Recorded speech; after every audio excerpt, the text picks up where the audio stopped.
2 events. Nikki Childs on the runway and ready for takeoff.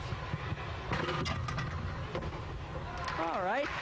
That's what they call a handspring style vault. Handspring tight front, a little shorter rotation. You know, I often wondered about this event. How important is your sprint, your running ability, Bart? It's critical.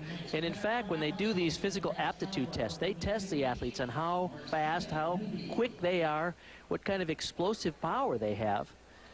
This vault is judged from a 9.4 maximum start value, and she did have a few execution errors. Not her best effort there.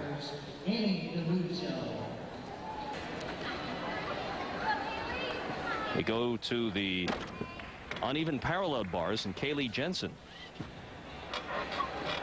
Haley Jensen coming off the vault where she scored 8.80. This move, that's called a full twisting reverse hecht.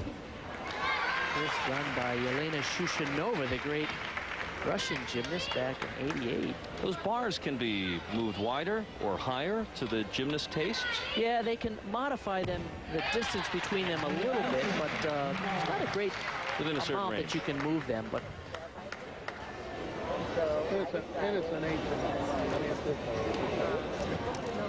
Our first look at Marcia Newby, and this is one of the finer upper echelon athletes here. She competes for Excalibur. After 1 round, she sat in 2nd place overall after having competed on the bars.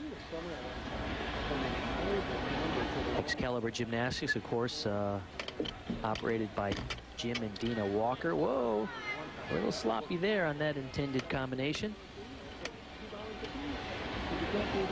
16 years old. She was a member of the gold medal winning team at the Pan American Games last summer. She gets good home care. Her father's a doctor. Her mother is a nurse practitioner. Guess what she plans on studying in the future? Is it? Does she? Yeah. Medicine.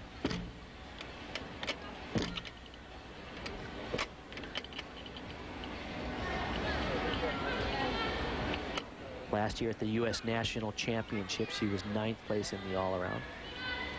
Her best finish was on floor exercise, where she was 5th. Oh, that's a nice-looking triple twister off the beam. That's not easy to get all 3 twists completed before you land on the ground. There's Jim and Dina.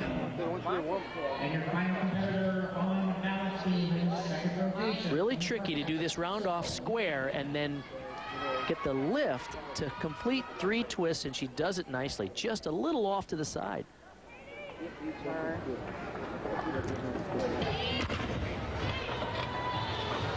Kate Lieberman on the parallel bars after 1 round was in 4th place after competing on the vault with 9.325. Katie Lieberman. All right, she's hanging it out there. A couple of good releases and transitions from the high to the low bar. She's from Illinois, the Illinois Gymnastics Institute, where she's coached. Todd Gardner, who's spotting her there. All right, double front somersault off.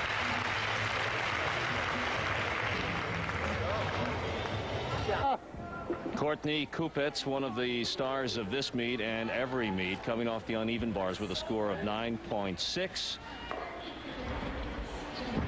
As she now attempts her routine on the balance beam. And as Bart has pointed out, this is the bane of many of these gymnasts. This is the one that has the most potential for error and potentially a bad score.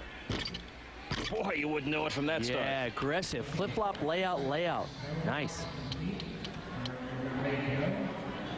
Boy, that little spin looks so easy, but we've seen a couple of the women wobble on that 360. It's amazing how nervous they get when they get to the simple full turn. You know, they can do these aerials easily, and then a simple full turn sometimes causes the...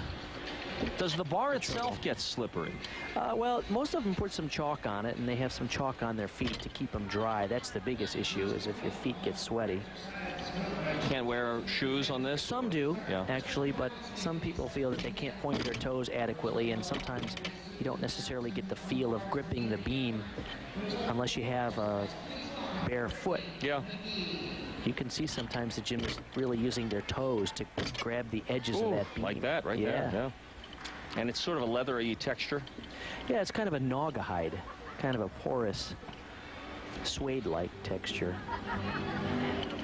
Okay, back handspring, and a double. Wow. Boy. What'd you think of that routine? She's in good shape now. This is a young lady coming back from a torn Achilles tendon. 2 back handsprings to a double. Nice. I'd say she's on the beam, and that was an easy one. But coming back, some of the more difficult events as we go to rotation 3 from Rochester. We'll be right back. About to begin the second half of our competition in rotation 3 of the 4 events that we'll see throughout the evening. In the 2004 U.S. Classic Gymnastics Championships, a qualifying event heading towards the Nationals and then to the Olympic Championships and Olympic Trials. Susan Jackson, all-around score. This is after 2 events, 17.725. Very solid numbers. Now about to take her run on the vault.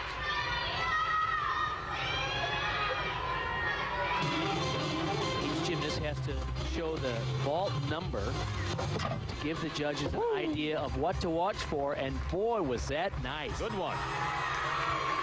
That's called a Yurchenko vault. She popped it off that vaulting table with a layout double twist. This is great. Is the power coming from her launch? Look at those legs. Oh, yeah, you could just see that right away. And then the explosion there. It's not uncommon when you look at the physique of some of these young ladies. You can pick out the vaulters and the tumblers just by looking at the strength in the legs and, of course, the speed down that runway. That was great. This should be a treat. Holly Weiss. Beautiful smile, beautiful young lady, great future. She is the co-world champion along with Chelsea Memel, the other American. They won in 2003. Watch this routine. This could be the treat of the night. Stalder, pirouette, invert, full pirouette. Beautiful. Oh, my. Full pirouette right on top. That move invented by a Chinese gymnast is called a B. Oh, yeah, this is good. She's walking on those things with her hands. Watch that she hits all the handstands. Those are critical on those pirouetting moves. Oh, this is just fantastic. Wow. Yeah. Any faults in there? No, just a couple of little form deductions on the dismount. You'll see that she pulls her knees apart, and that's not uncommon. This is the way you can actually spot the ground, because as you're flipping, you need to pull your knees apart so you can look through to see where the floor is. And just a little step, but boy, that's beautiful stuff. Her mechanics and technique are just as good as they get. There's Evgeny Marchenko, the coach. Tell it's second nature to her.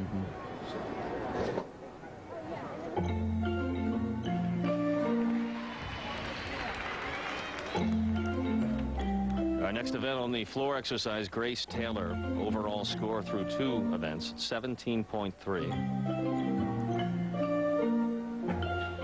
And she's right on the cusp. The top 14 will qualify automatically. She's at 15 after 2 events.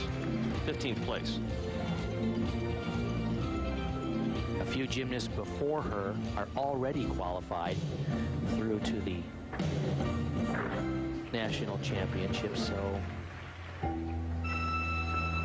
they won't factor in today. And the other aspect of this competition is the gymnasts, in order to qualify, need to be in the top 14 here.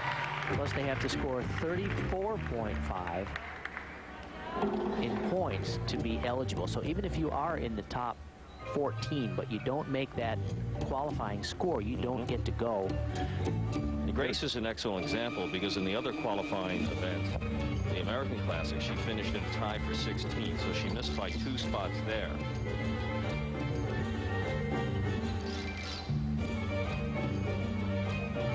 Actually, they take 10 from the first and 14 from this one. So she is right on the bubble regardless. That's a nice 2.5 twister. Grace is an appropriate name for the way she moves in the floor exercise.